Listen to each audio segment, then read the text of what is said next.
नमस्कार, मैं खुशी और आप देख रहे हैं हिंद सागर। आइए नजर डालते हैं आज की बड़ी खबर पर। हाल ही में एक मीडिया रिपोर्ट में दावा किया गया था कि भारतीय रिजर्व बैंक (आरबीआई) ने करीब 12 अरब डॉलर यानी लगभग 1.14 लाख करोड़ रुपए मूल्य का सोना बेच दिया है। रिपोर्ट में कहा गया था कि 22 मई को समाप्त हुए 2 सप्ताह के दौरान केंद्रीय बैंक ने अपने गोल्ड रिजर्व में बड़ी कटौती की है। इस खबर के सामने आते ही वित्तीय बाजारों और निवेशकों के बीच कई तरह की चर्चाएं शुरू हो गईं और लोगों में भ्रम की स्थिति पैदा हो गई। हालांकि अब केंद्र सरकार ने इस पूरे मामले पर स्पष्ट प्रतिक्रिया देते हुए इन दावों को पूरी तरह निराधार बताया है। सरकार के अनुसार आरबीआई द्वारा सोना बेचने की बात तथ्यहीन है और ऐसी किसी भी कार्रवाई को अंजाम नहीं दिया गया है।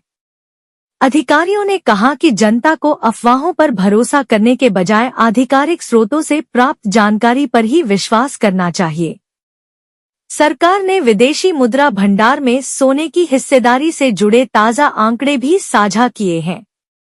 उपलब्ध आधिकारिक डेटा के अनुसार सितंबर 2025 के अंत तक देश के कुल विदेशी मुद्रा भंडार में सोने की हिस्सेदारी 13.92% थी।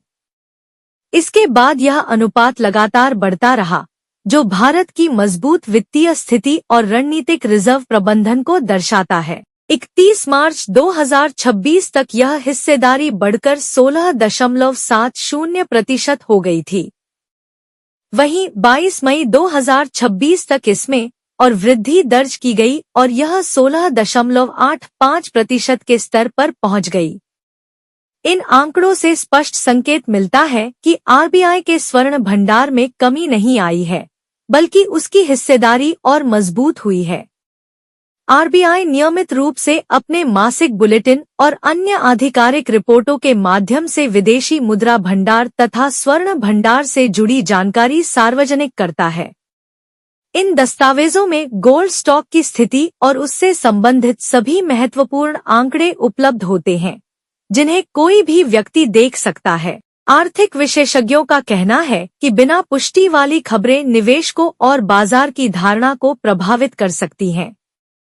यही कारण है कि सरकार और आरबीआई लगातार लोगों से अपील करते हैं कि वे सोशल मीडिया या अपुष्ट रिपोर्टों के बजाय केवल आधिकारिक जानकारी पर भरोसा करें।